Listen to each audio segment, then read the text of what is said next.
la presentación de la IBR, ¿verdad? Con el doctor Euclides Mendoza. Ya nuestra cuarta jornada de capacitación.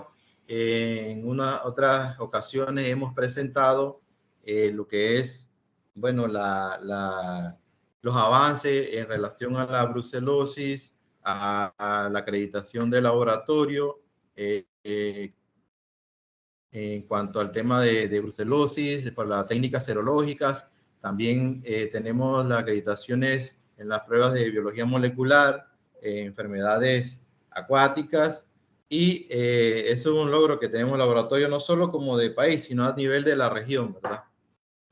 También hablamos de la diarrea viral bovina, hablamos de la influenza aviar, y en este tema hoy, por ejemplo, vamos a estar hablando de lo que es la IBR. Así que le presentamos al doctor Euclides Mendoza, médico veterinario, graduado de la Universidad Centro Occidental de Lisandro Alvarado, ¿verdad? Jefe del departamento, fue jefe del departamento de epidemiología del Servicio Autónomo de Sanidad Agropecuaria. También ha realizado cursos de enfermedades exóticas y emergentes en Plum Island, en New York, ¿no? En los Estados Unidos. Actualmente es el médico veterinario, ¿verdad? Como gerente técnico en rumiante de la empresa IDEX. Así que sin más, vamos con el doctor Euclides para seguir con los temas a importancia. Cabe destacar que la unidad de serología, Laboratorio de Diagnóstico Veterinario, creado a través, bueno, designado como Ley 23 de 25 de julio de 1997 como laboratorio central y de referencia, se realizan diversas técnicas serológicas para el análisis de diferentes enfermedades, rumiantes, equinos, porcinos, aves. Así que son temas que estamos tocando en el transcurso de este año para la ampliación y dar a conocer las diferentes metodologías utilizadas para el análisis de diferentes enfermedades en la parte serológica. Así que bienvenido a todos. Buen día, doctor Euclides, y lo dejo en su presentación. Ok. Bueno, me permite por favor ahora compartir. Le cliqué ahí en la X. Perfecto. Sí, ya está, dejar de compartir. Ajá. Ah, exacto. Gracias, doctor Andrés.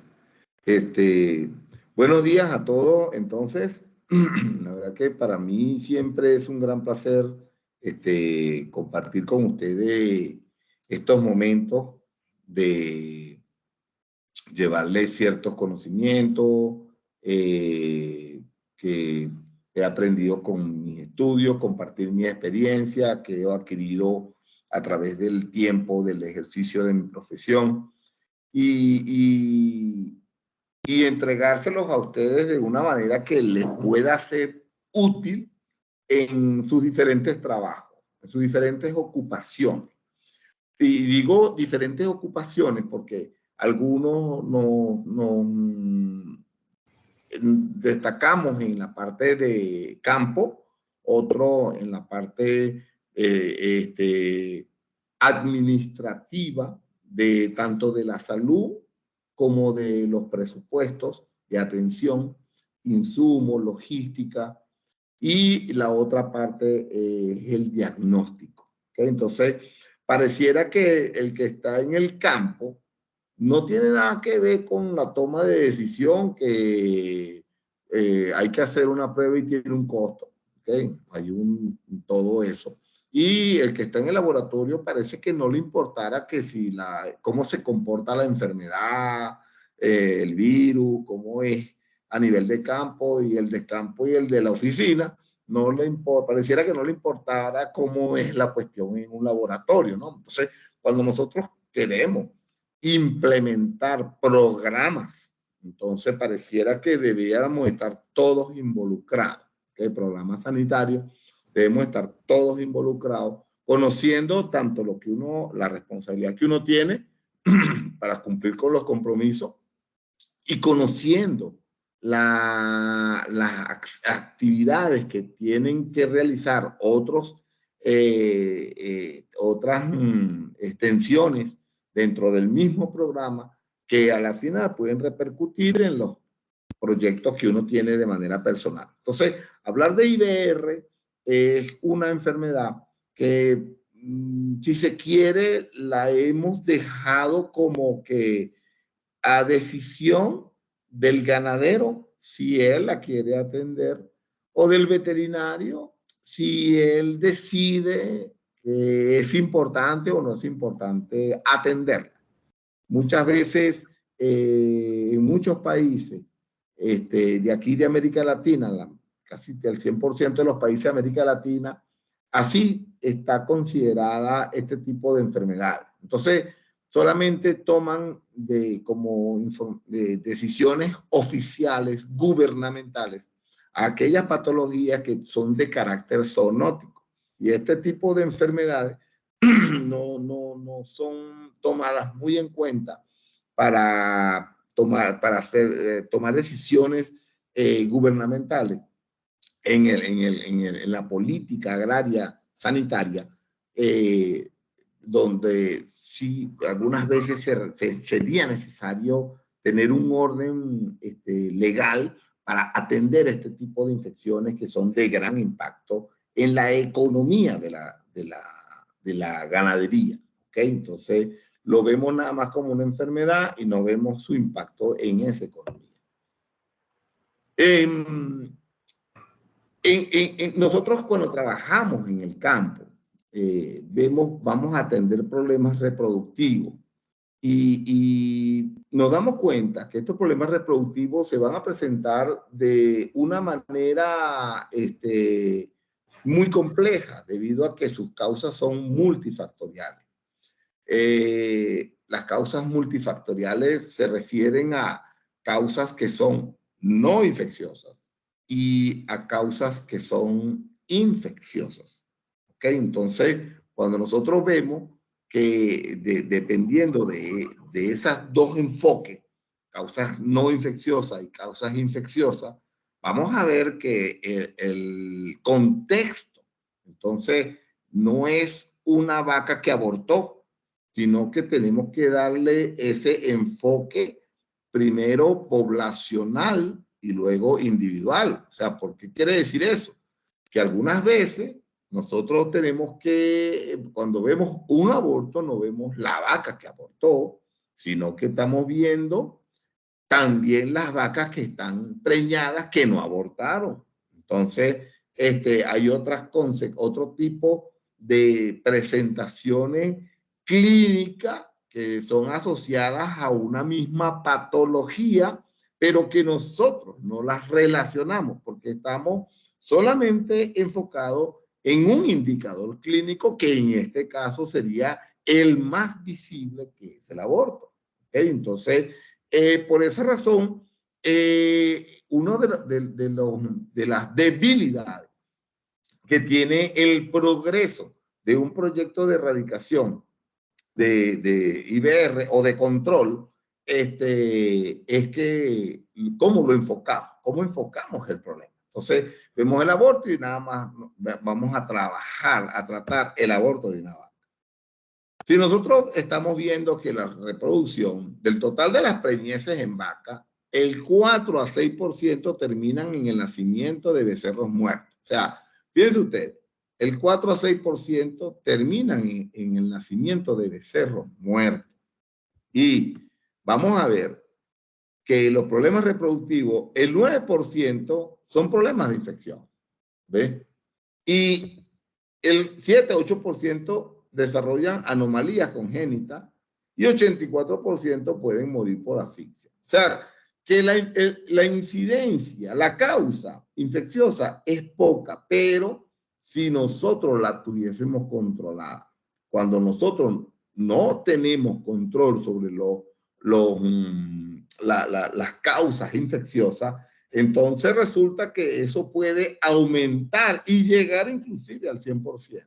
Entonces, las prevalencias tienen varias connotaciones. Una que puede ser por falla en la debilidad del programa de control o de erradicación o el mismo comportamiento virulento del agente infeccioso. ¿Ok? que en este caso estamos hablando del virus de rinotraqueitis.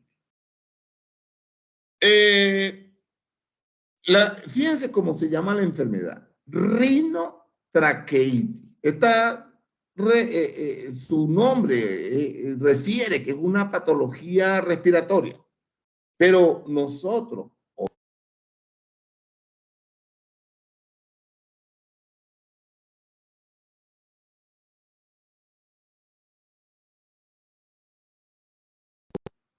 ¿Aló, me escuchan ahora? ¿Sí? ¿Me escuchan? Sí, doctor, ¿Aló? sí lo escuchamos. Ah, ok, que se silenció de repente. Ok, entonces,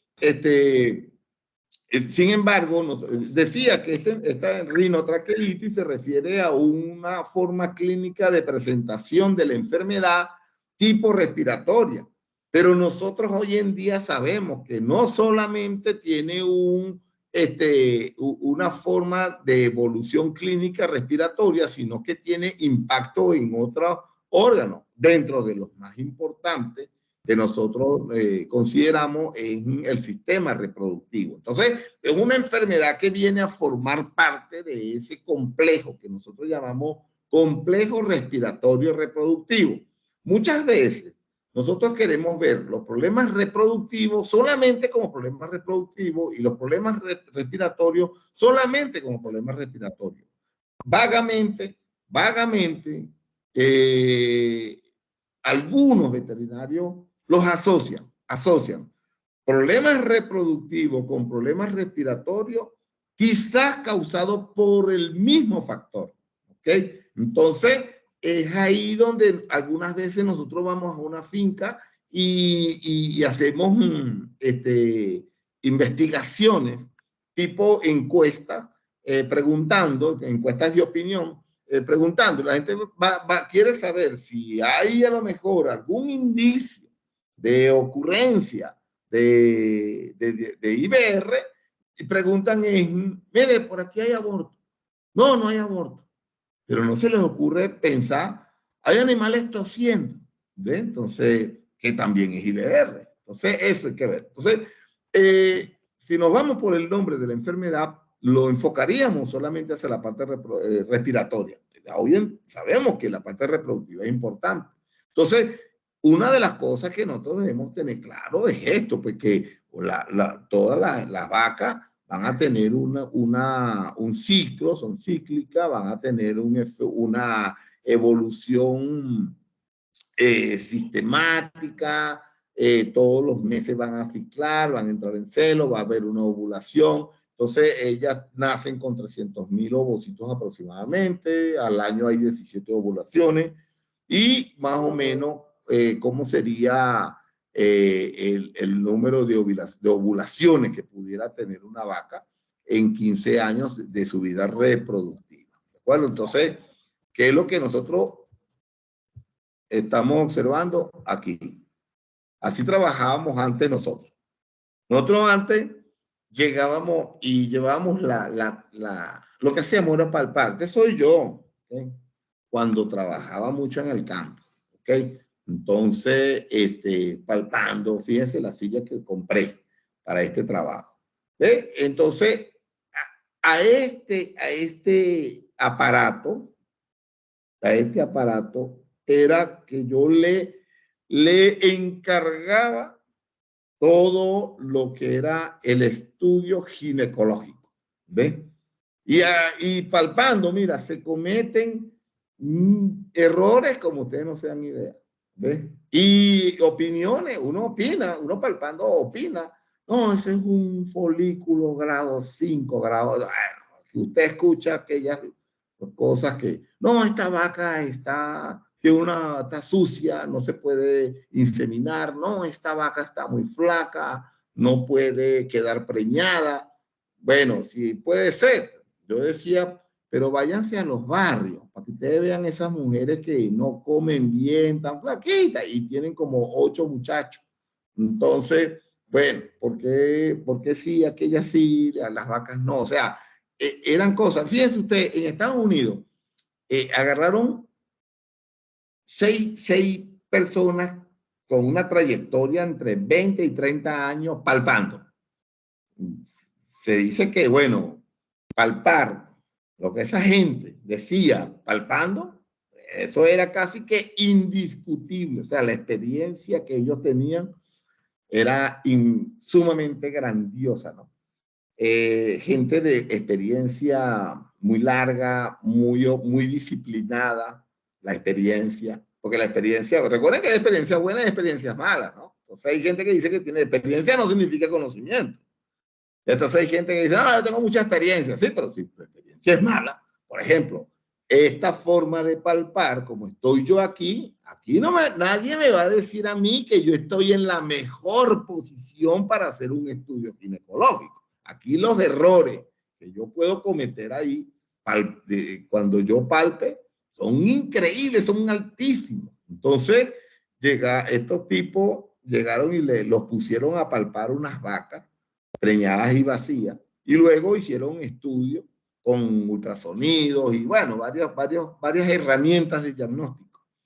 Bueno, los palpadores, que son personas que les estoy diciendo que dudar de su resultado era difícil, tuvieron errores del 30%. Imagínense usted. Ahora imagínense usted un tipo como yo que anda palpando en estas condiciones. No, ¿hasta cuándo, hasta dónde suben los errores de los resultados de este trabajo de palpación? ¿Eh? O sea, son cosas que son difíciles. Entonces, cuando nosotros vamos a ver estos problemas, debemos tener cuidado. Otras cosas de los factores, muchos factores afectan a la reproducción. ¿Okay? Entonces vamos a ver, sobre todo esta etapa, periparto. Yo digo que el periparto es la etapa donde el ganadero y el veterinario, el ganadero se prueba como ganadero y el veterinario que trabaja como asesor de un rebaño de cría se prueba como médico veterinario asesor en esta etapa del periparto, porque aquí suceden muchas cosas que si no se saben manejar, dan resultados y consecuencias muy graves. Entonces, tenemos, por ejemplo, que hay vacas que quedan en anestro, hipocalcemias puerperales, tetania hipomagnesémica, hipofosfatemia, retención de membranas fetales. Imagínense ustedes, metritis, mastitis, todas esas son consecuencias, ¿no? Lesiones podales. A ver, ¿quién relaciona los problemas reproductivos con problemas podales? Muy pocas personas, ¿entiendes? Entonces, por ejemplo, estamos viendo que a lo mejor hay una metritis subclínica y hay una podermatitis clínica. ¿Okay? Entonces, esas cosas hay que tenerlas en cuenta, considerarlas. El otro punto de la disfunción de los preestómagos, o sea, cómo está la digestión afectando la reproducción y algunas consecuencias del metabolismo, donde hay altas concentraciones de cetosis, grupo de cuerpo cetónico, ¿ok? Entonces, hígados grasos, que eso va a tener como consecuencia un impacto en la reproducción, ¿ok? Más o menos, entonces la vaca va a tener este problema, que es que ella, primero la vaca se prepara, o sea, hay una preparación hacia el parto, ¿ok? Luego, la vaca, cuando ella se prepara, luego ella, ¿cómo se llama? Va al secado, ¿ok? Luego, esa vaca llega al parto, ¿ok? Por fin llegó al parto, y después cuando llegó al parto, luego viene el manejo de la involución uterina. ¿Y qué pasa en la involución uterina? El ganadero quiere que esa vaca que acaba de parir salga rápido en celo, ¿ok? Pero primero ella tiene que producir leche, alcanza su pico de producción de leche, luego pasa un tiempo donde ella se baja la producción. No se recomienda que una lactancia se una con la próxima lactancia. La recomendación es que todas las vacas sean sometidas a un tiempo de secado previo al parto. Y entonces, eso da mucha importancia porque la involución entonces se sucede con buenas condiciones en la próxima preñez, y la vaca estaría en condiciones de poder producir una cría al año, ya que se está preñando rápidamente postparto. ¿Okay? Entonces, cuando nosotros hablamos de rinotraqueitis infecciosa bovina, entonces vamos a ver todas estas características que deberían estar dentro de lo normal, y vamos viendo cómo poco a poco se van alterando, dando resultados nefastos, algunos resultados que no son favorables. Entonces decimos que la rinotraqueitis infecciosa es una enfermedad ocasionada por un herpes virus tipo 1, que algunas veces vamos a conseguir, es lo que llamamos nosotros, a veces lo llamamos en leptospira, hablamos de tormenta de aborto. En brucelosis también conseguimos alta incidencia de animales con artritis, por ejemplo. Algunas veces hay aborto también. Así, pero estamos hablando de que estas son infecciones que producen así tipo epidemia, ¿no? Entonces, esa forma aguda que se presenta de la enfermedad, porque tiene esa connotación clínica de dar ese tipo de ocurrencia, o sea, así un tipo epidémico, ¿no? Pero no es preocupante para el programa que la enfermedad se manifieste de esta manera aguda, sino estas formas de comportamiento del virus que da latencia. Esta latencia me impide a todas las medidas sanitarias que yo aplique, esa latencia me afecta negativamente todo el programa estratégico y táctico que yo quiero implementar en el programa de control y erradicación. Entonces, ya no es que yo no puedo, es que el virus no me deja. ¿Por qué? Porque el virus está escondido en algunas neuronas ganglionares, ¿ok? Allá en el cerebro, está escondido por allá en el ganglio sacro, ahí está escondido. Y si él se esconde, yo no le puedo hacer nada. Ni con la mejor vacuna voy a poder hacerle algo, a cuando él está ahí haciendo latencia.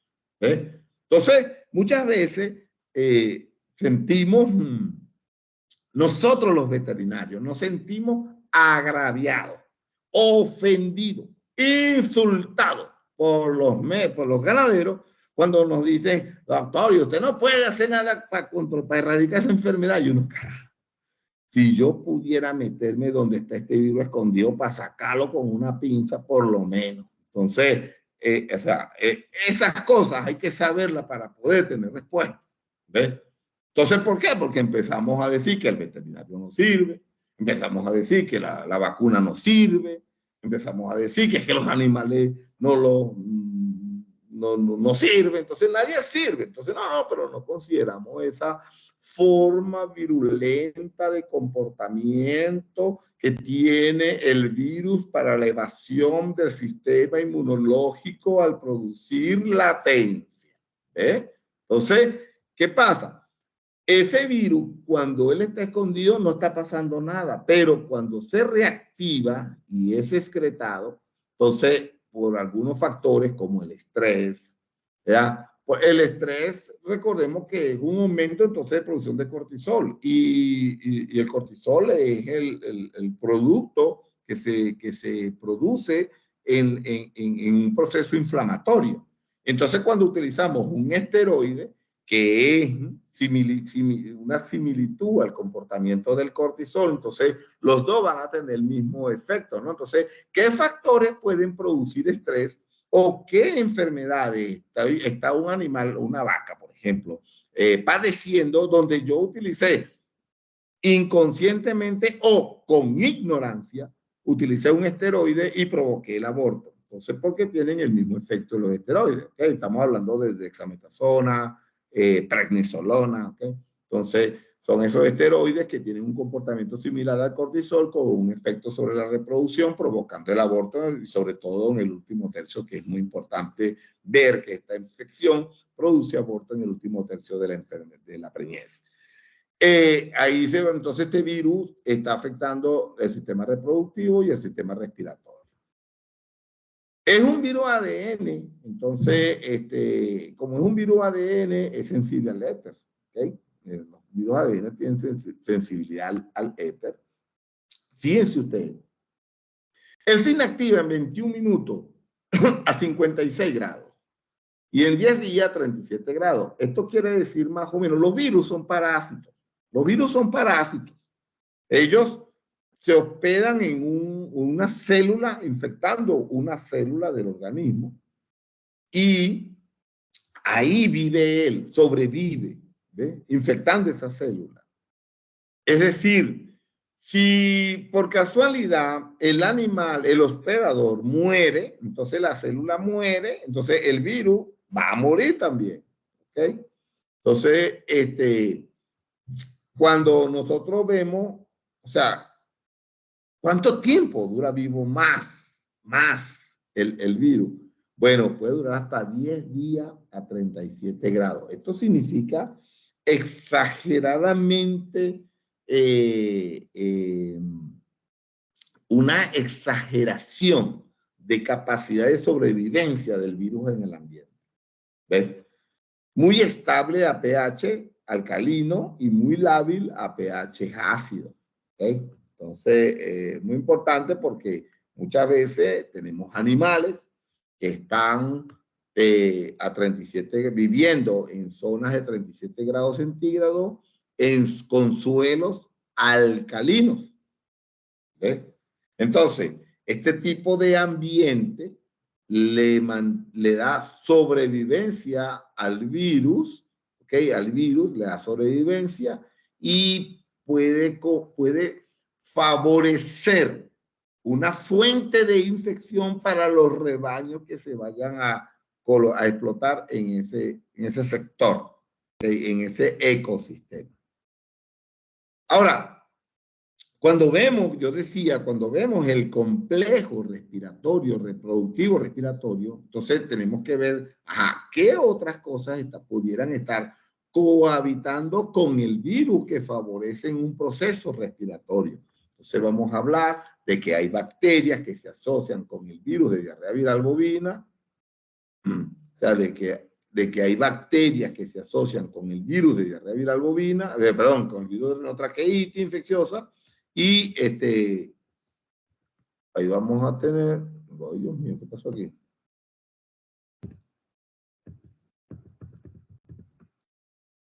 No quiere ir para arriba ahora. No está compartiendo, ¿verdad?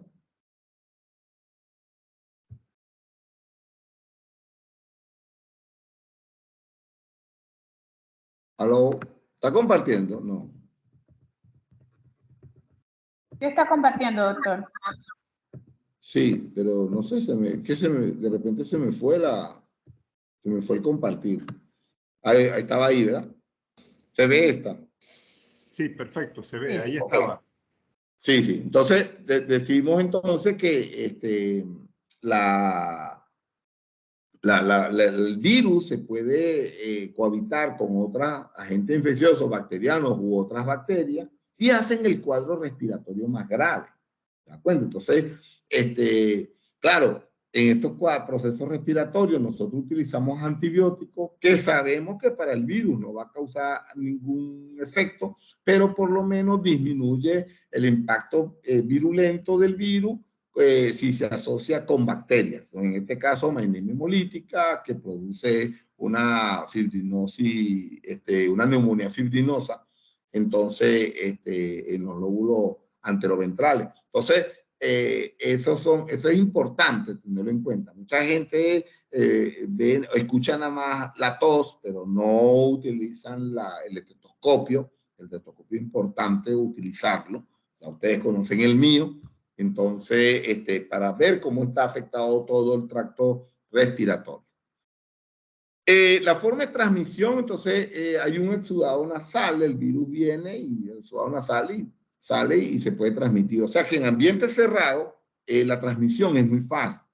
¿Ok?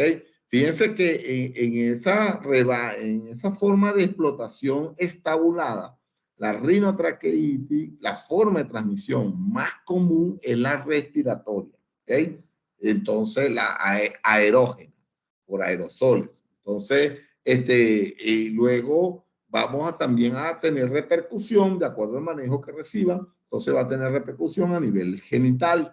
¿Okay? Entonces vamos a ver que hay problemas en semen, hay problemas en fluidos fetales y en tejidos epiteliales. ¿Por qué? Porque el virus es epiteliotrópico. ¿Ve? El virus es epiteliotrópico. Entonces, eso tiene que importancia para poder entender que algunas veces no tenemos ocurrencia ni respiratoria, ni tampoco tenemos ocurrencia reproductiva, y lo que tenemos enfrente es un problema epitelial. Entonces ya vamos a ver algunas fotos, ¿ok? Vean, esta es una finca que yo estaba haciendo un trabajo ahí. En esa finca hay 5.800 vacas de ordeño diario, con un promedio de 37 litros de leche por vaca diario. Entonces, cuando ustedes ven, esos son animales estabulados. Cuando uno entra ahí, ¿qué es lo que uno pudiera? Si hay rinotraqueitis, ¿qué es lo que uno puede estar inhalando? Virus de rinotraqueitis. Pero los animales también están inhalando virus de rinotraqueitis.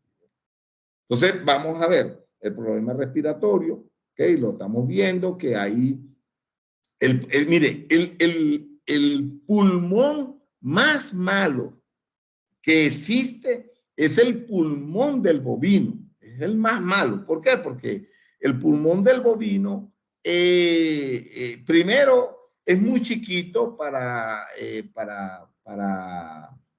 poder oxigenar un cuerpo tan grande. Y segundo, es un órgano lobulado. O sea que el intercambio gaseoso, oxígeno, CO2, no es muy eficiente. ¿Ok? Es muy interrumpido por la forma anatómica del órgano, del pulmón, que son lóbulos, ¿no? Son lóbulos.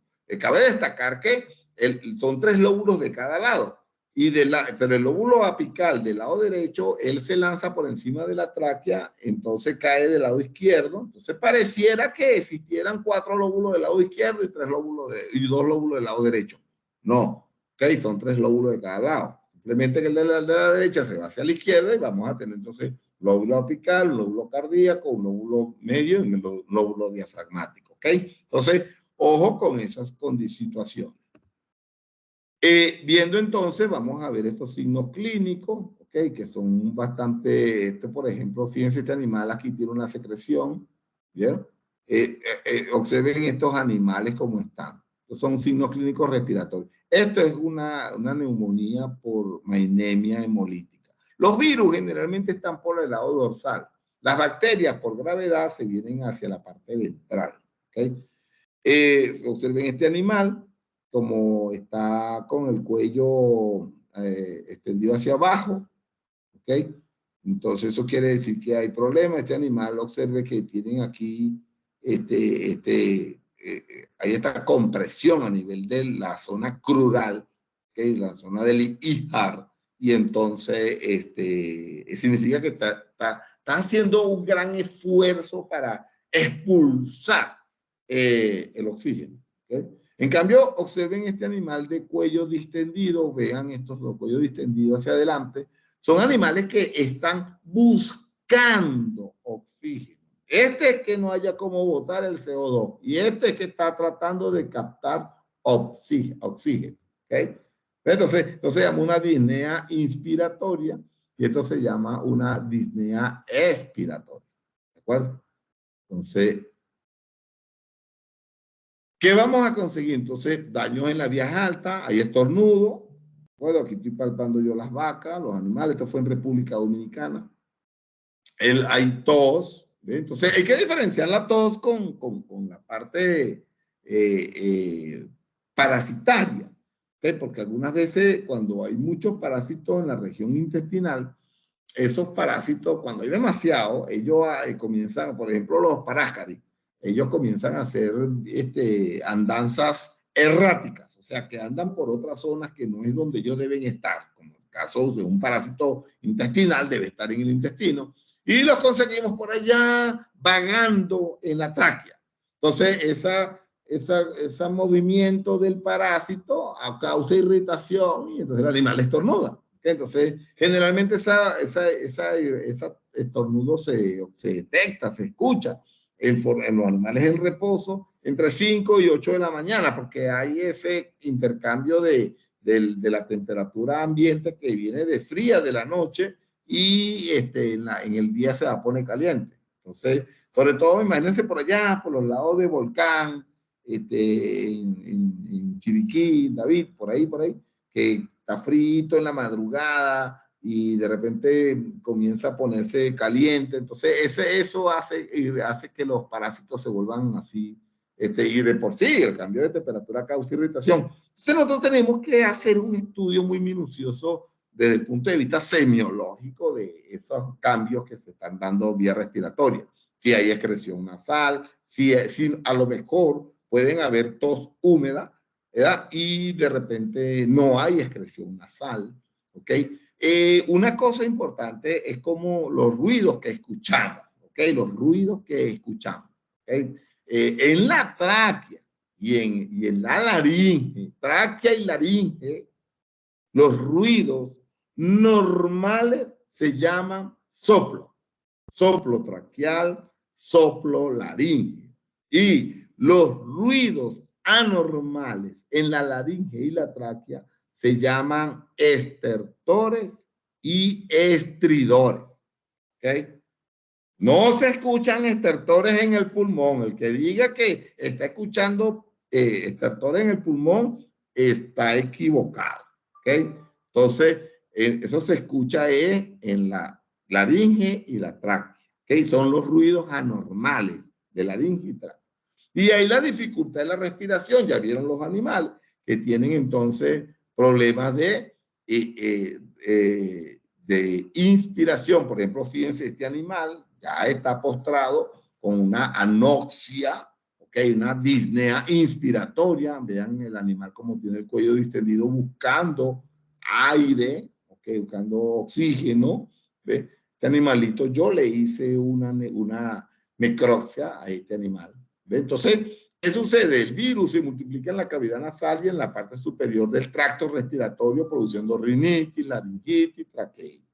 ¿Ve? Entonces, la disnea es aquí una retención de CO2 o aumento de consumo de CO2. Observen este animal entonces, vean cómo están los flancos, están comprimidos. Significa que el animal está haciendo una fuerza desde el abdomen. Recordemos que la respiración de los bovinos es abdomino torácico. Entonces, no es tóraco abdominal, sino abdomino torácico. Entonces, cuando nosotros, esto se llama etología de la clínica, ¿no? Etología, cómo se comportan los animales cuando están enfermos. Entonces, vamos a observar eso, pues. O sea, los animales tienen ese cuello hacia abajo, esa cabeza hacia abajo y muy comprimido la zona crural, ¿okay? O la región del ijar, ¿okay? Entonces, vamos a ver, significa que el animal está haciendo fuerza desde atrás para botar el oxígeno, el CO2 acumulado en el pulmón. Entonces, como decía, vamos a observar estas exudados, secreciones nasales entonces que se están... Se ve la pantalla porque, ¿sí verá? ¿Algo? Sí, se ve la pantalla. Se ve la pantalla, doctor. Ok. Sí, es que a veces se me presentan así como que si no estuviese viéndose, ¿no? Se voy. Por eso pregunto. Y ya estas son formas muy graves de daño, pero ya aquí no es el virus solamente, ya aquí hay una complicación de varios factores, bacterias y contaminaciones que son bastante graves, ¿no? Entonces observen toda esta lesión que veo aquí, fíjense aquí tiene enfisemas, estos son enfisemas. Esto es lo que llamamos una neumonía, una consolidación, ¿ves? El aire no pasa por aquí. Y aquí, el aire aquí dificulta mucho su liberación, o sea, su eliminación del aire no es fácil cuando ya hay instaurado procesos enfisematosos. ¿Okay? Ya esto, imagínense ustedes, esta es una foto, la tomé yo en Estados Unidos. Entonces, imagínense ustedes, ya parece, el pulmón parece un músculo, ¿ve? O sea, ahí no hay buena captación de oxígeno. ¿Okay? Entonces, el virus se aloja, como se aloja en el quinto par craneal, entonces viene también y puede afectar el enfisema, o sea, el tejido ocular, se produce conjuntivitis, edema corneal periférico. Importantísimo, importantísimo, cuando hagamos este tipo de examen, vean que esta foto es viejísima, vean que yo usaba lentes, ya ahorita no uso lentes, ¿no? Entonces, porque yo tengo los lentes intraocular. Entonces, ya yo tengo muchos años con mis lentes intraoculares. Bueno, fíjense, en esta época yo usaba lentes. ¿Sí? Y entonces, observen aquí esta opacidad. ¿Sí? Ven esta opacidad que estoy aquí. Es lo que estoy viendo. ¿Qué es lo que sucede? Aquí yo estoy viendo la opacidad y al mismo tiempo estoy tratando de ver si hay un edema corneal periférico, o sea, un edema alrededor de la periferia de la córnea. Eso es muy importante, ¿no? ¿Por qué? Porque tenemos otras patologías que afectan dan esta forma de daño, entonces los confundimos, ¿no? Pensamos, por ejemplo, una moraxella bovis que produce queratoconjuntivitis. Entonces, hay que hacer diferenciaciones muy importantes para caracterizar la enfermedad. ¿Ve? Observen, yo estaba en una finca aquí en Torreón, donde vivo, y entonces veía que habían muchos animales con uveitis, fíjense, la conjuntivitis, y ellos decían que era moraxella bovis.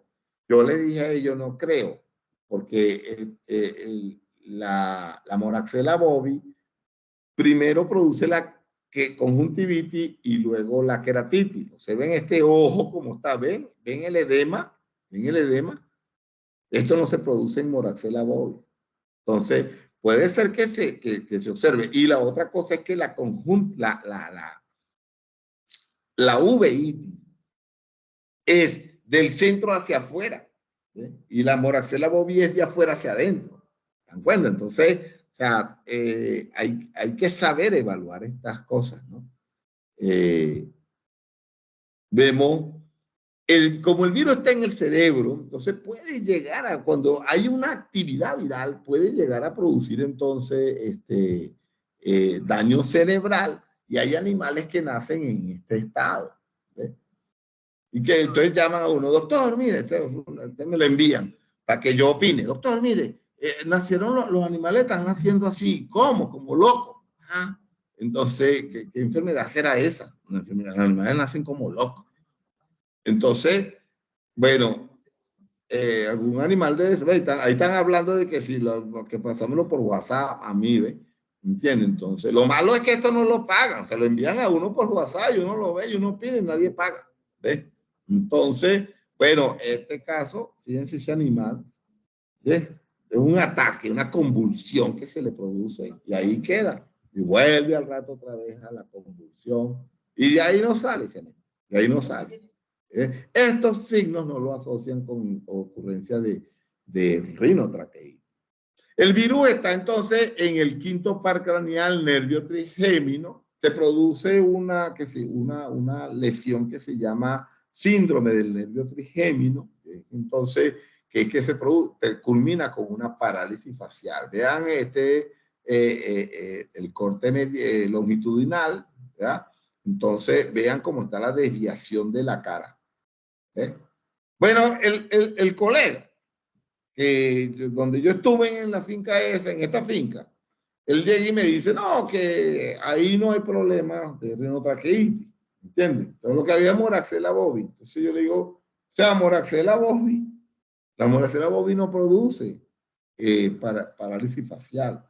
¿Ve? El que produce parálisis facial es rinotraqueitis. Esta foto la tomé yo aquí en Torreón. ¿Ve? ¿Entiendes? Entonces, aquí en México, no sé si era Torreón. Yo vivo en el estado de Coahuila y al lado queda el estado de Durango. Entonces, yo voy a finca, o sea, es ahí cerquita, ¿no? Cerca todo, pero son dos estados diferentes separados por un río que nunca lo he visto con agua.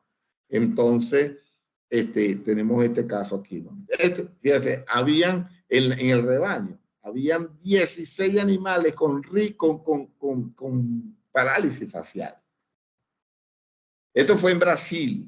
Esto fue en Brasil. Fíjense, es una parálisis facial, observen, lo que está desviado, ligeramente está desviado del plano medio, la orientación, el sentido de la cara. Entonces, y hay una uveitis, ¿ves? Hay una uveitis. Entonces, son dos cosas que uno las observa y uno dice, aquí hay rinotraqueitis. Aquí hay rinotraqueitis. Bueno, todo tiene que ser confirmado. En la anamnesis, haciendo, entonces preguntamos, mira, hay nacimiento de crías débiles, de repente puede ser que las vea, o puede ser que la pregunte. Hay mortinato, retenciones de placenta, momificación fetal. Todas estas cosas hay que hablarlas. O sea, repeticiones de celo, ¿ok? ¿A los cuántos días está la repetición de celo? Entonces, 21 días, 34 días, o sea, hay que verificar que cuando se está produciendo la repetición de celo, si es que eso sucede.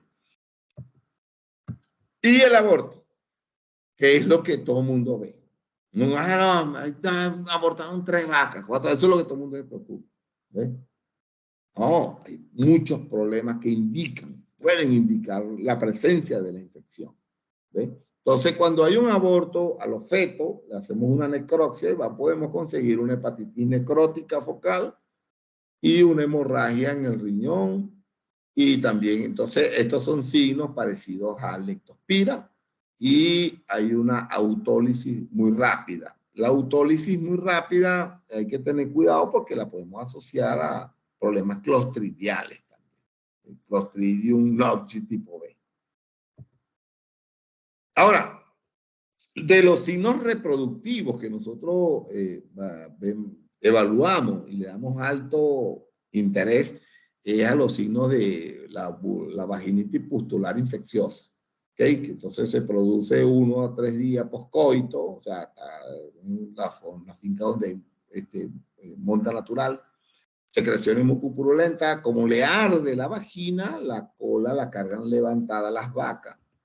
Bueno, entonces algunas veces vamos a observar estos puntillazos, inflamaciones, pero hay algo característico en la vulvovaginitis pustular infecciosa de la rinotraqueitis. Es que los puntillazos confluyen y forman esa eritema bastante grande, ¿okay? Cosa que no se da en otros tipos de patología vaginales, como por ejemplo ureaplasma. Ureaplasma produce solamente puntillazos, ¿okay? No puntillazos aislados. Aquí no, aquí vamos a observar esas formas confluyentes de varios focos eritematosos que van a dar esa forma grave de la rinotraqueitis infecciosa. ¿Okay? Entonces estamos viendo que las vacas están con problemas de foliculogénesis. Este folículo se llena de agua, se produce un edema folicular o un quiste folicular.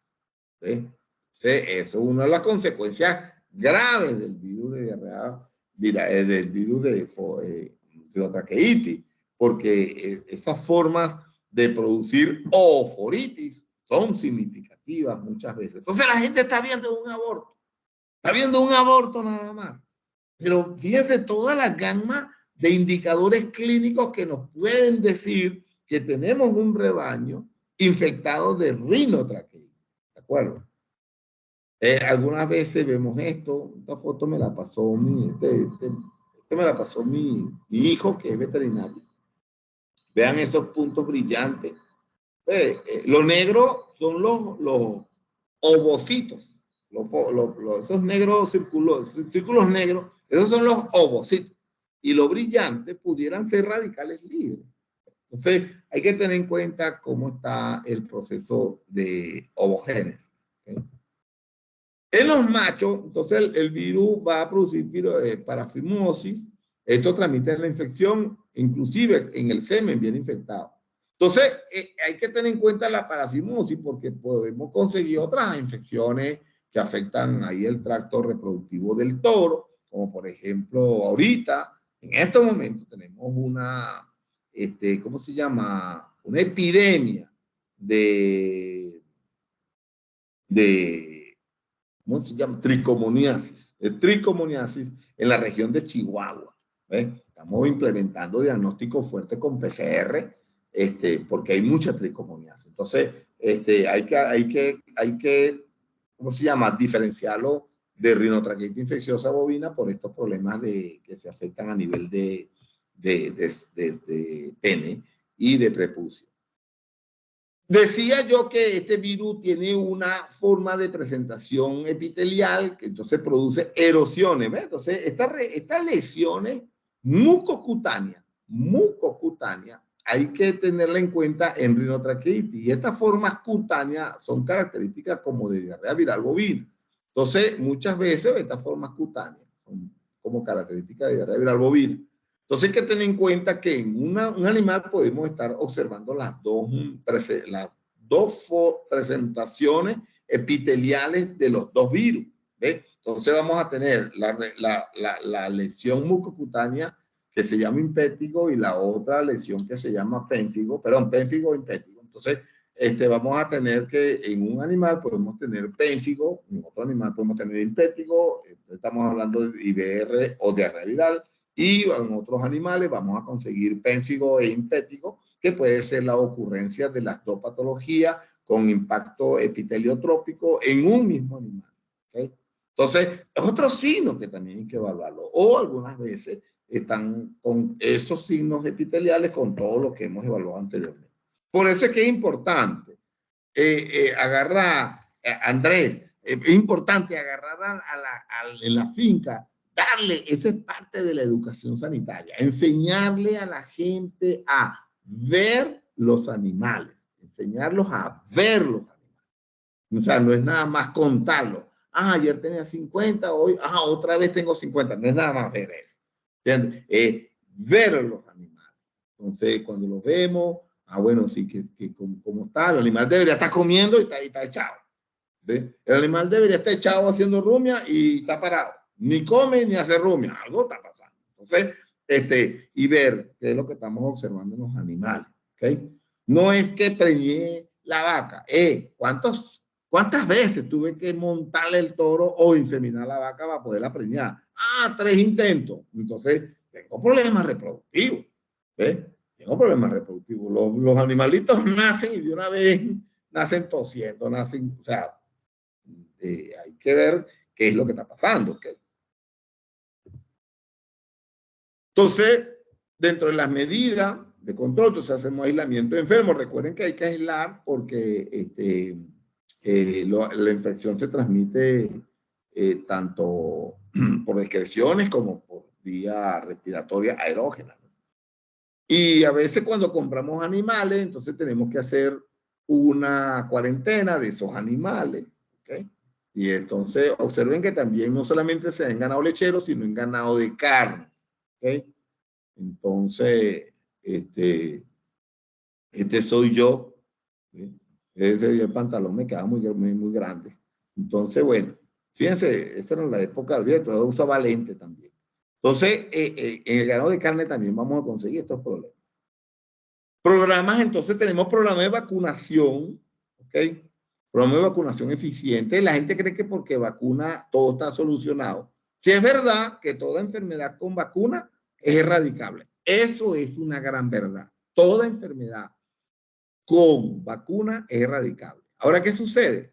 Que yo puedo estar vacunando, pero a lo mejor la vacuna no tiene todos los componentes antigénicos necesarios, ¿entiendes? O la concentración. Monitoreo de animales nuevos, cuando se compran animales, entonces hay que monitorear y estos son planes de erradicación. ¿Okay? Cuando hacemos pruebas, entonces tenemos que entender cómo es el resultado de la prueba en animales que han sido vacunados. ¿Cuánto tiempo tienen de vacunado? ¿3 meses? ¿6 meses? ¿7 meses? ¿10 meses? ¿1 año? ¿Ves? Eso hay que preguntarlo. En animales no vacunados, ¿ok? Importante también. Y los signos, comparar la signología y sintomatología con los resultados de las pruebas. ¿De acuerdo? Eso es importante. Ahora, la prueba, las vacunas, el diagnóstico lo vamos a ver clínico, clínico patológico y serológico, ¿verdad? Entonces hacemos pruebas de ELISA, que es para detección de anticuerpos. Puede ser en leche o puede ser en suero sanguíneo. Ahora, en la infección se van a producir anticuerpos contra los antígenos del genoma del virus. ¿Qué sucede? Que los anticuerpos que detecta la prueba pueden ser contra el antígeno glicoproteína B y o glicoproteína E. ¿Entienden? Entonces, ¿qué sucede? Esto es la glicoproteína B y aquí sería la glicoproteína E. Entonces resulta que la prueba va a detectar esos anticuerpos contra estos dos antígenos de la infección natural. La infección natural. Ahora, ¿cuál es el contexto? El contexto es que nosotros tenemos un animal, una vaca infectada de IBR, y le vamos a hacer una prueba para detectar glicoproteína B y glicoproteína E. Entonces la prueba da positiva porque ella es para detectar esos tipos de anticuerpos que están en la infección natural. Están en la infección natural. Ahora, en Europa, ¿qué hicieron? En Europa, aquí en Latinoamérica, no existe. En Europa, fabricaron una vacuna que no tiene la glicoproteína E. La vacuna no tiene la glicoproteína E. No la tiene, la vacuna. Entonces, si usted usa una vacuna, esta es la vacuna de nosotros en Latinoamérica. La vacuna de Latinoamérica tiene los dos antígenos, tanto el antígeno glicoproteína B como el antígeno glicoproteína E. Por lo tanto, la prueba va a detectar, va a ser positiva cuando los animales están infectados y también cuando los animales son vacunados en Latinoamérica. Ahora, en Europa le quitaron la glicoproteína E a la vacuna. Entonces, como quedó solamente la glicoproteína B, allá existe un kit de AIDS que es para detectar anticuerpos contra glicoproteína E. Entonces, quiere decir que si el animal está infectado, debería producir anticuerpos contra la glicoproteína E. ¿Ve? Pero como la vacuna no lo contiene, entonces, y no está infectado, entonces ya da negativo a la vacuna E, a la vacuna porque no tiene glicoproteína E. Es lo que se llama una prueba viva, o sea, que diferencia animales vacunados de animales infectados. Pero eso es en Europa. Aquí no. Aquí la prueba no se usa como prueba viva. ¿Por qué? Porque las vacunas de Latinoamérica tienen los dos antígenos. ¿Ven? Miren, a mí me llaman de cualquier laboratorio de esos que ustedes conocen que fabrican vacunas. Pero doctor, ¿por qué ustedes no hacen una prueba viva?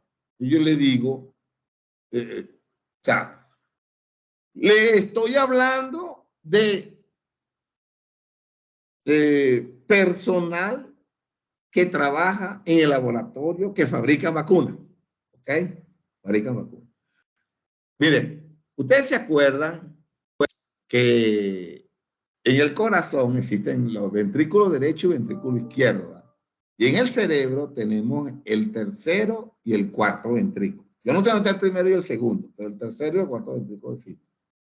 Entonces, a nosotros nos hacían los exámenes orales de anatomía, de todo. Cuando yo estudié, los exámenes eran orales. Entonces estamos en el examen de anatomía y llega el doctor y le pregunta a mi compañero que entró conmigo al examen, le pregunta, mire bachiller, hábleme del tercer ventrículo. Entonces llega el amigo mío y le dice, doctor, discúlpeme, yo no le hablé, yo no estudié corazón. El doctor le dijo, bueno, usted no estudió ni corazón ni cerebro, así que se vaya, si lo sacó del examen, ¿no? Bueno, cuando un vendedor de vacunas me pregunta a mí, que por qué nosotros no fabricamos una prueba DIVA para Latinoamérica y él vende la vacuna, yo le digo, no, usted no sabe ni de prueba ni de la vacuna que está vendiendo, ¿ok? Porque el problema no es la prueba, el problema es la vacuna, ¿ok? Es la vacuna. La vacuna que usted vende es la que no da oportunidad para que pueda la prueba tener una utilidad como prueba DIVA.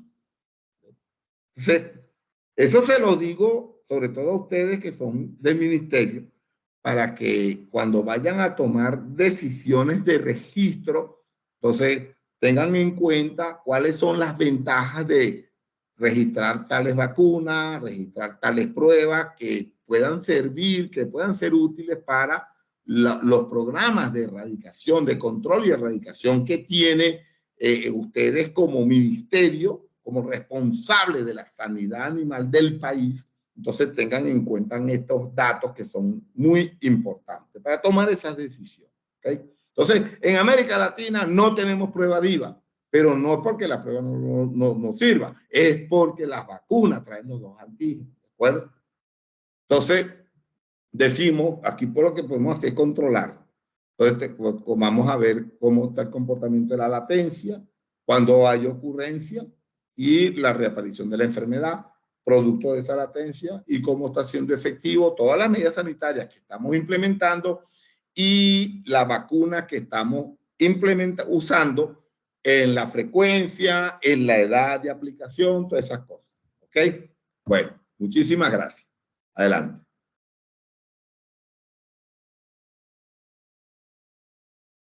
Doctor Andrés.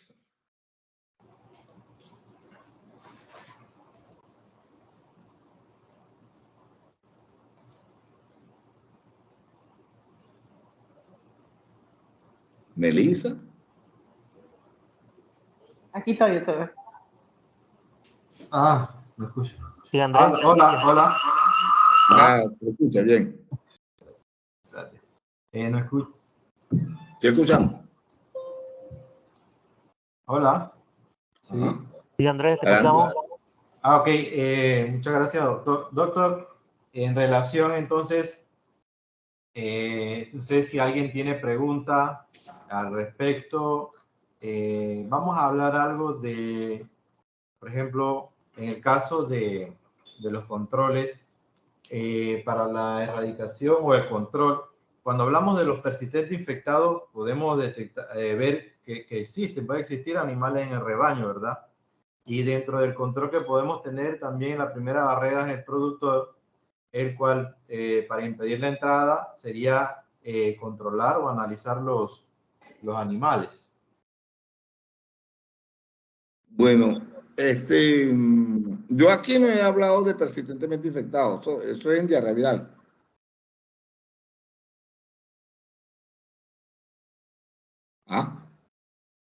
¿Cómo dijo, doctor? Que aquí yo no he hablado de persistentemente infectado, eso es en diarrea viral bovina. Sí, pero en algunos casos que se dé para la IBR, no sé. No se produce en PI, no se produce en PI en IBR. ¿Okay? Ajá. Porque no tiene capacidad de integración en el genoma del feto cuando se producen infecciones, infecciones tempranas en la gestación de la vida fetal. ¿Okay? Bueno, entonces el control, como mencionaba, también es podemos mencionar algo de la vacunación. Sí. Ajá. Y claro, en porque algunos de los casos es las vacunas deleccionadas, ¿no? Sí, o sea, claro, no existen vacunas con lesiones aquí en Latinoamérica, pero entonces, ¿qué es lo que pasa? ¿Por qué la gente dice, pero entonces, ¿cómo hacemos si el virus hace latencia porque se esconde? El problema es que la idea es que nosotros vacunamos para que cuando el virus salga de su área de donde está escondido, en vez de haber reaparición de la enfermedad, se va a encontrar con un sistema inmunológico activado de las vacunas.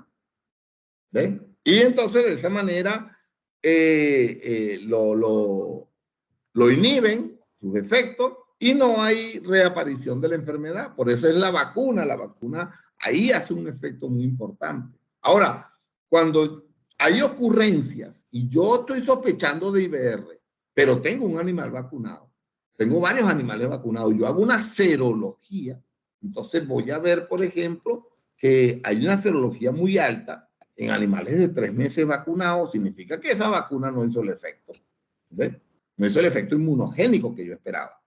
Pero si tengo animales vacunados con más de 10 meses, significa que tengo un virus, una cepa viral muy virulenta que superó esa pequeña inmunidad que estaba quedando de la última vacunación que hicieron hace 10 meses. ¿Ok? Entonces, tengo que reprogramar entonces una revacunación. ¿Sí me hago entender? Ok, perfecto. No sé, ¿alguien más tiene alguna pregunta? ¿Alguna aporte? Andrés, quisiera hacerle una pregunta al doctor Euclides. Adelante. Doctor Euclides, usted hablaba de los problemas, que los problemas respiratorios son ocasionados por el virus y por el establecimiento de infecciones bacterianas producto de las mismas lesiones que causa el virus, ¿no? Sí, una forma predisponente. Sí, generalmente los textos muy pocas veces hablan directamente del IBR, siempre lo desarrollan dentro del grupo de enfermedades causadas por el herpes virus bovino 1, como usted dice, ¿verdad? A veces cogemos un libro de texto y tratamos de buscar, bueno, vamos a ver qué dice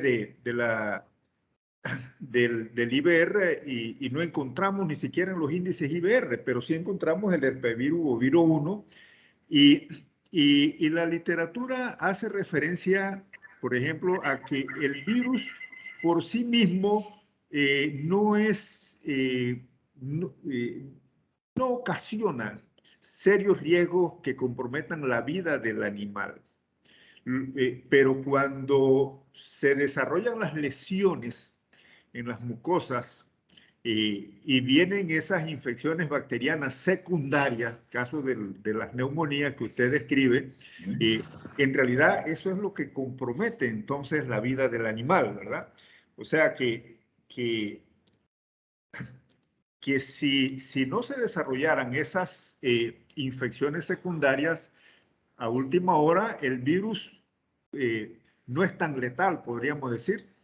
Es correcto eso porque usted describe, por ejemplo, el caso de la vulvovaginitis, ¿verdad? Pustular infecciosa, causada por el mismo virus de la IBR, la balanopostitis, la conjuntivitis, los problemas de aborto, de encefalitis, de mastitis, que muy pocas veces relacionamos las mastitis en los rebaños lecheros con problemas de herpesvirus bovino, ¿verdad? Y siempre nos vamos a los tratamientos antibióticos y que muchas veces dicen, bueno, está fallando, los antibióticos ya no me sirven y no relacionamos esos casos. ¿Qué nos podría usted decir con relación a eso, verdad, doctor? Porque... Sí. No, muy bien descrito por usted, mi doctor. Que me obliga a replantear el mensaje, ¿no? O sea, el virus clínicamente hace como propone, el virus propone un escenario, o sea, él es como un factor predisponente. Entonces, propone un escenario a otros patógenos que de forma oportunista hacen un cuadro clínico más manifiesto y quizás más grave. Ejemplo, a lo mejor el virus, como se llama, rinotraqueitis, lo que llega es a producir una inflamación de la vía de la laringe y de la parte aquí de las fosas nasales y la tráquea. Hasta ahí, hasta ahí. Si pasa para el pulmón, como lo dije, por su peso molecular, se va a alojar arriba. Muy grave, llegará a producir una bronquitis. ¿Okay? Recordemos que los procesos evolutivos de las lesiones, de las patologías del pulmón, entonces son primero una bronquitis, luego una bronquiolitis, luego una bronconeumonía y por último la neumonía. Entonces, nunca va a producir neumonía. El virus no va a producir neumonía nunca, pero cualquier bacteria de esa puede producir una neumonía. Entonces, en el caso, por ejemplo, de Mainemia hemolítica. Mainemia hemolítica antes se llamaba Pasteurella hemolítica. La Mainemia hemolítica vive aquí esa prófita de la laringe y la tráquea en forma de Mainemia hemolítica tipo A2. ¿Ve? La forma tipo A2, entonces vive ahí. Cuando hay una bronquitis, entonces se abren los espacios y la bacteria por gravedad pasa al pulmón. ¿Ve? Por gravedad, cae al pulmón. Ese es un mecanismo, una de las teorías de cómo pasa la bacteria de la tráquea al pulmón, por gravedad. Entonces, y es porque la bronquitis se abre, entonces da chance que la bacteria pase. Entonces, al ella pasar, ella es aprófita de la laringe y tráquea, pero al pasar al pulmón hace una transformación que se llama Mainemia hemolítica tipo A1.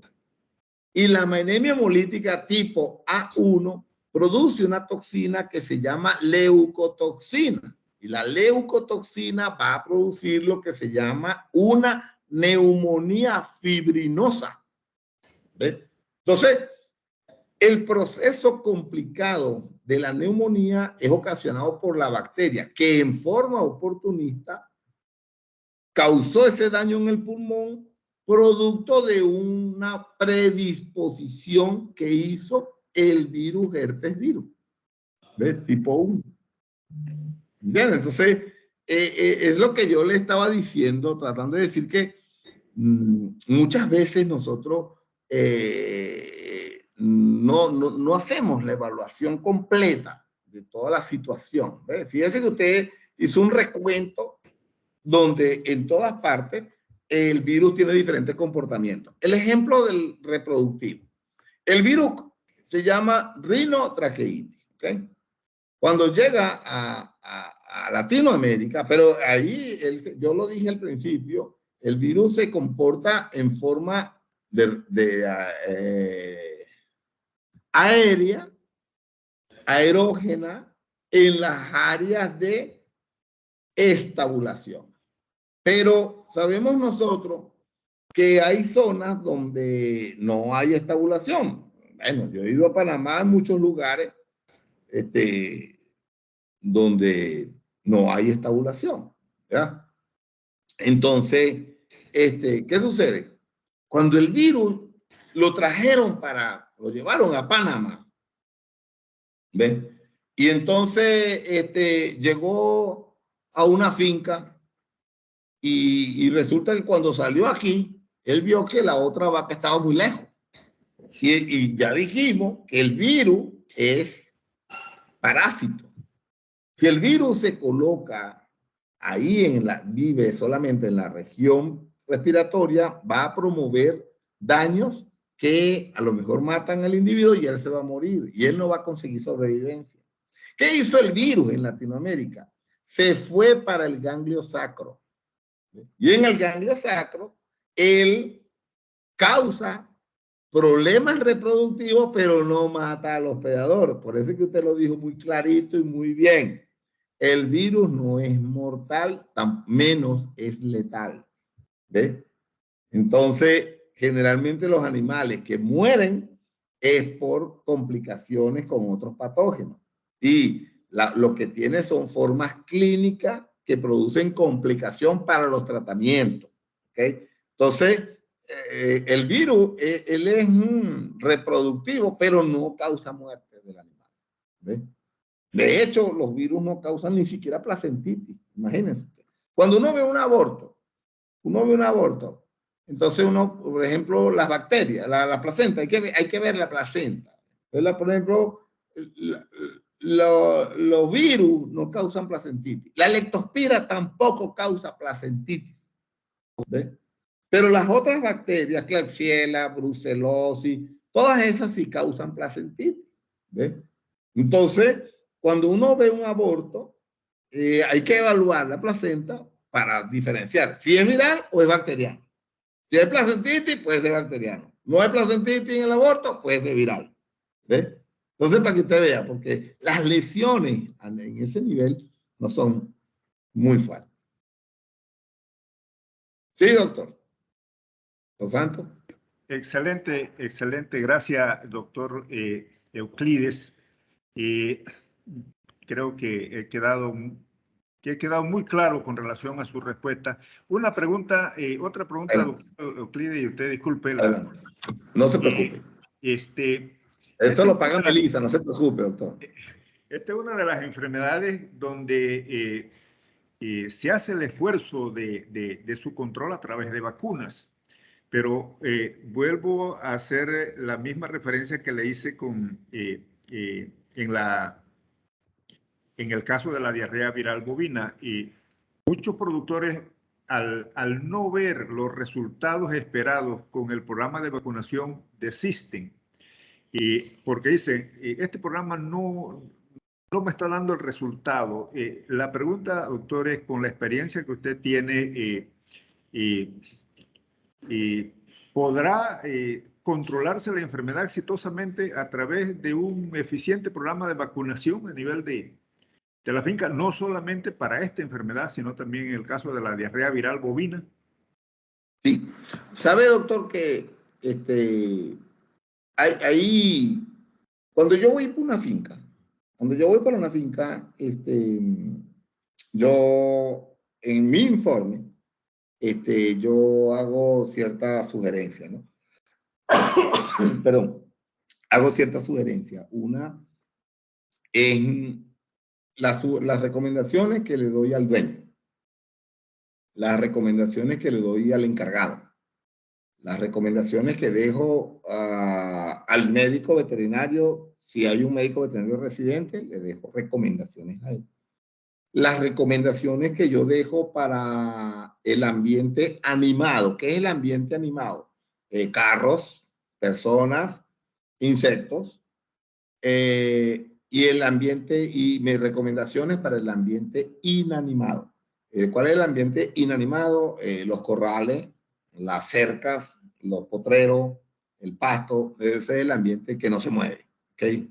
Entonces, el ambiente, fíjense que un río entra dentro de lo que es el ambiente animado, un río.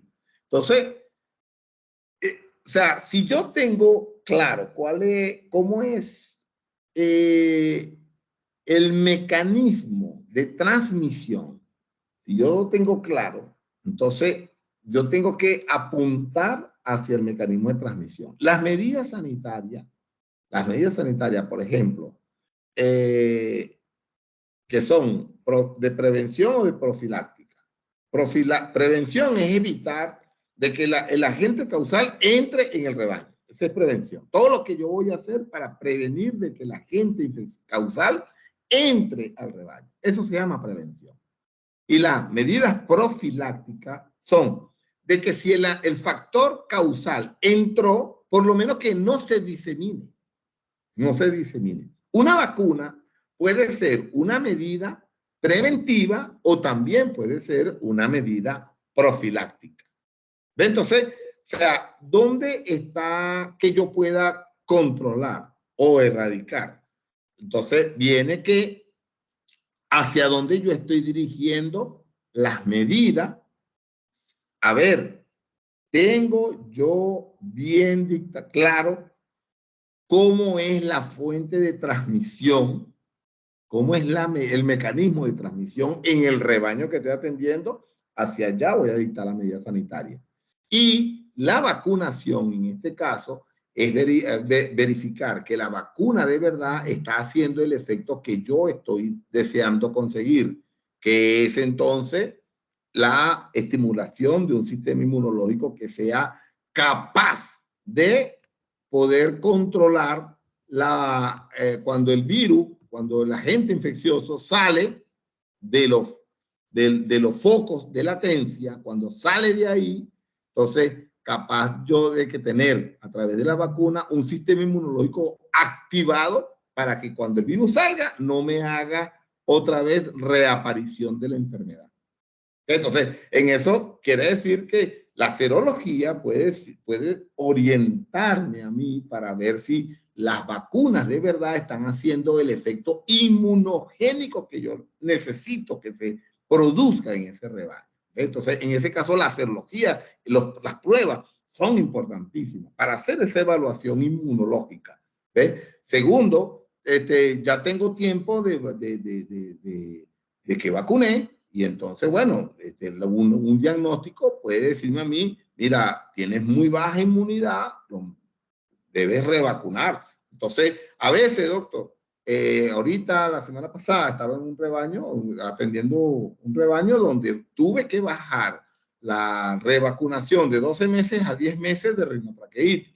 ¿Por qué? Porque la inmunidad no me estaba durando mucho tiempo en ese rebaño. ¿Ve? Entonces, tengo que estar claro. Ahora, ¿por qué yo asumo de que no hay buena inmunidad por los 12 meses? Porque las dietas estaban afectadas en la cantidad de proteína. Entonces, la dieta no estaba produciendo mucha cantidad de proteína en los animales, suficiente como para que produjeran inmunoglobulina. ¿Ve? Entonces, eso yo dije, mira, vamos a hacer una cosa, esta dieta está muy mala. Mientras ustedes se adaptan, porque salía muy costoso producir una dieta que estaban utilizando, que necesitaban dar. Entonces, la dieta, por ejemplo, si los animales están pastoreando en un potrero de gramínea con 8% de proteína, sabemos que ahí la producción de anticuerpos va a ser baja, porque no hay proteína suficiente para producir suficientes anticuerpos. Por más vacuna buena que yo use, el animal no tiene proteína disponible para producir todos los anticuerpos. Entonces, ese es un factor que yo tengo que corregir. Mira, ya que vamos a ver, la proteína está aquí. Si yo no puedo mejorar la dieta, la ración, los niveles de proteína en la dieta, entonces por lo menos entonces tengo que bajar la frecuencia de vacuna. ¿Ves? Entonces, una cosa la compenso con la otra. ¿Sí me hice entender, doctor? Muy bien, perfecto, doctor, perfecto, perfecto. Creo que la aclaración ha sido más que suficiente. Y hago esta pregunta, doctor, porque hemos tenido experiencia, por ejemplo, por un tiempo trabajé con la vacuna cubana para la garrapata, la vacuna de los cubanos. Por un mes, los cubanos nos mandaron a la Asociación de Ganaderos un veterinario que conocía bien el manejo del programa de vacunación. Y lo primero que nos advirtieron fue, la vacuna sola no hace el trabajo. La vacuna sola no va a resolver el problema de la garrapata, porque el éxito de la vacuna depende que el ganadero implemente una serie de prácticas de manejo, ¿verdad?, que son las que junto con la vacuna van a garantizar el éxito. Y en efecto fue así. En el grupo de ganaderos donde se trabajó el ensayo, el resultado fue exitoso, ¿verdad? Porque se le dio un seguimiento estricto a todas esas prácticas de manejo que el ganadero tenía que implementar en su finca con el programa de la vacuna. Los ganaderos nuevos que entraron una vez la vacuna se registró y entró al comercio y salieron diciendo la vacuna no sirve, no funciona, no trabaja, esto es un fraude, ¿verdad? Porque pusieron la vacuna y dijeron, bueno, ya yo lo que espero es que la garrapata desaparezca. Entonces, exacto, en realidad, un programa de vacunación, como usted bien lo señaló al principio con esta enfermedad, implica una serie de prácticas de tipo sobre todo de tipo nutricional, ¿verdad? Sí, doctor. Los animales puedan tener las defensas adecuadas una vez que este virus, en el caso del IBR, salga de su latencia, ¿no? Porque si sale de su Exactamente. latencia, el animal está caquético con la inmunidad por el suelo, lógicamente que va a atacar, ¿verdad? Exactamente. Así que me interesa mucho, doctor, sí, por eso era que le pedía, y ojalá los colegas, los veterinarios que están conectados a estas charlas que hemos tenido, estas dos últimas charlas que hemos tenido, por cierto, quiero felicitar a Andrés por esta iniciativa, pudiesen acompañarnos también en la charla que usted tan gentilmente nos va a dar para los ganaderos, porque el ganadero requiere, ¿verdad?, ese acompañamiento del profesional. Si dejamos al ganadero solo, él va a sentirse decepcionado de todos estos programas de educación porque no entiende por qué tengo que hacer además esta cosa o la otra, ¿verdad? Sí, Así eso que, es correcto. excelente, doctor. Nuevamente quiero agradecerle y felicitarlo, tanto a Gracias. Lisa, también a Andrés, que ha tenido esta iniciativa de estas capacitaciones, porque para mí, en el ámbito profesional, han sido charlas excelentes y muy valiosas. Qué bueno, mi doctor. Viniendo de usted, muy apreciado esos comentarios. Gracias. Sí, doctor, tengo una pregunta. Adelante. Gracias por la presentación. ¿Qué prevalencia tiene usted de datos de otros países en rebaños o en países que tengamos de la IBR? Fíjate, yo viajo por muchos países. Yo más o menos visito como entre 12, 14, 18, 20 países más o menos. Entonces, y tenemos comunicación con muchos países a nivel mundial. Lo que conseguimos es que en todas partes hay IBR. ¿Ves? La prevalencia es significativa.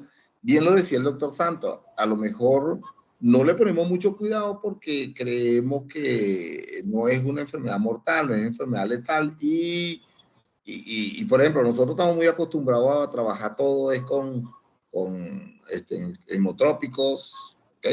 Hemotrópicos y una pateurelosis, una mastitis ambiental, muy rara una estafilococosis. Entonces, nos hemos ido mucho por lo común y por lo que es fácil tratar.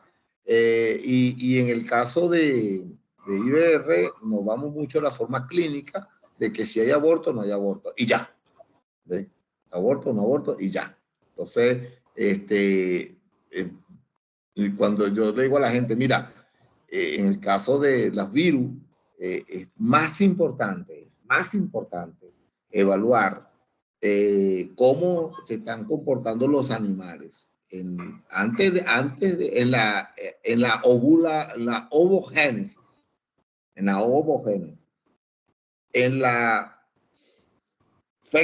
en la ovulación. ¿Ves tú? Ovogénesis. Ovulación. ¿Ok? O sea, aquí, ¿cómo se está comportando el animal aquí? Y la ovulación, ¿okay? La ovulación. ¿Están ovulando, no están ovulando? ¿Se está enquistando, no se está enquistando? Sí hay estimulación folicular de ovocitos. O sea, ¿cómo está eso ahí? Y en la fecundación, por ejemplo, la parte de la oforitis, yo lo decía, en IBR hay mucha edema folicular, o sea que la ovulación está comprometida. Yo hablaba de todos los signos clínicos que mencioné, que los recalcó el doctor Santo, respiratorio, todo eso. O sea, lo que hay es una subnotificación. ¿Ven? Una subnotificación. Yo no conozco una finca que yo haya ido que no consiga IBR. Y le digo que yo visito muchas fincas, ¿no? A lo mejor no andaré palpando, pero sí me llaman mucho de muchas fincas, de muchos países me llaman, me envían datos, me envían fotos, me envían de todo. Y cuando mando, bueno, vamos a hacer una prueba de IBR, ¡pum! Sale positivo. Sale positivo significativamente, porque puede salir positivo significativamente porque están recién vacunados, puede ser.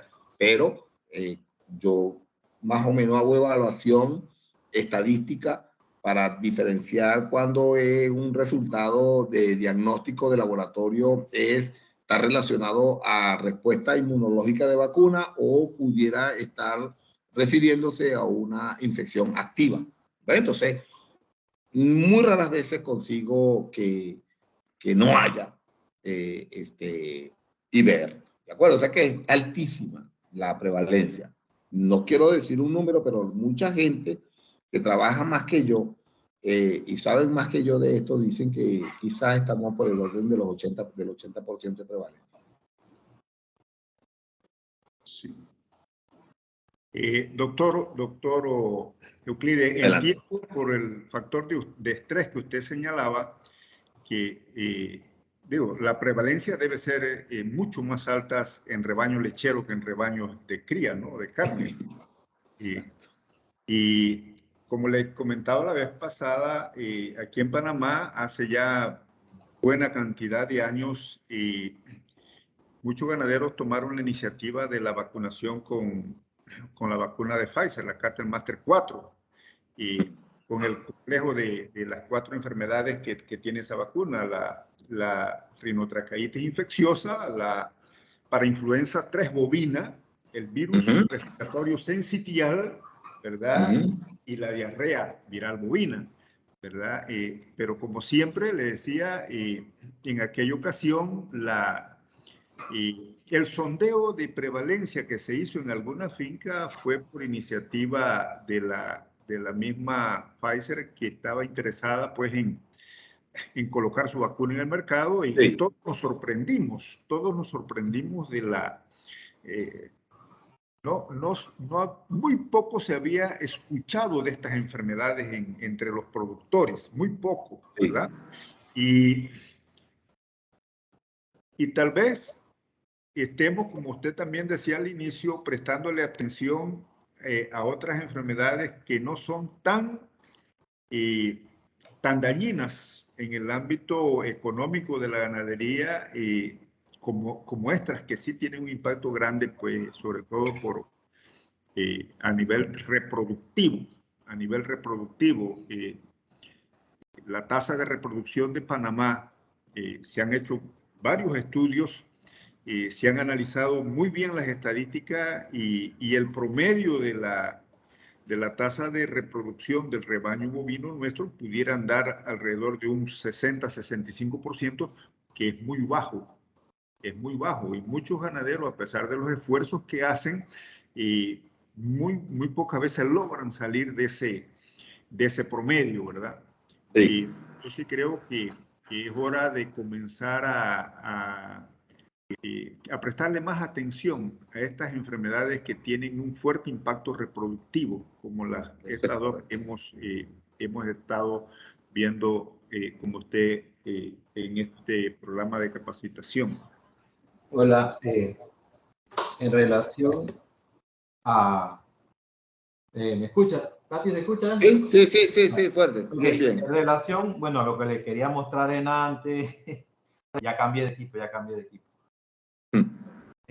Más que todo, generalizando, ¿verdad? Una evaluación esto no es una prevalencia de país, sino una evaluación de muestras que llegan al laboratorio. Se llama índice de positividad. Es el índice de positividad en relación a las muestras que llegan al laboratorio. Entonces, sí, por ejemplo, la evaluación va de 2020 a 2023, abril 2023 actualizado. Por ejemplo, ahí podemos observar la cantidad de muestras que llegaron, analizadas. En el total son 233, con 128 muestras positivas, que nos da un 55%, ¿verdad? Vemos que para 2021 se realizaron más análisis, pero muestra un 62%. Para 2022 fueron solo 116, con un 72%, y para 2023, a la fecha, o sea, lo que va, podemos ver reflejado ahí un 75% del índice de las muestras que llegan al laboratorio. Entonces, observe más o menos, la casuística se parece mucho a la prevalencia que yo le estaba mencionando ahorita al colega. Yo le decía que los que saben más que yo dicen que son más o menos el 80%, y fíjate cómo va la casuística ahí, 75%. Correcto, correcto. O sea, ya habría que revisar una evaluación de campo, de finca generalizada, y a ver, pero sí, por ejemplo, para ver la casuística, como comenta usted, Sí. respecto a las muestras analizadas en el laboratorio. Sí, eso es así. Bueno, perfecto. Bueno, doctor, quedamos pendientes para otra ocasión entonces. Yo voy saliendo para otra finca ahorita. correcto, doctor. Muchas gracias. Le damos las gracias por la participación. Igual a todos los que se conectaron hoy. Muy agradecido, muy interesante la presentación del doctor Euclides Mendoza. Como siempre, muy claro todo. A la empresa AIDES y VetSolution también le damos el agradecimiento por darnos de toda esta parte del soporte técnico en todo este análisis pues, que se realizan de las diferentes pruebas de diagnóstico. Exacto. Yo creo que la próxima puede ser Neospora. ¿Qué le parece? No, la gente está interesada, le gusta mucho la parte esta bovina. Sí, están con eso de la diarrea viral bovina, quedaron muy bien. Y la neospora me parece excelente. Es algo que tampoco la gente no conoce mucho, no sabe y no se toma en cuenta en relación. Y cabe recalcar que todas estas pruebas las tenemos disponibles para análisis en el laboratorio. Excelente. Ok. Bien, entonces estamos en contacto, nos estamos hablando. Por mi parte, agradecido con ustedes. Gracias, Melissa, y gracias, doctor Andrés, por responder a su equipo, dándole estas oportunidades de compartir. ¿Ok? Muchas gracias. Gracias, doctor. A la hora, gracias a todos. Gracias, saludos, chao. Muchas gracias. Chao.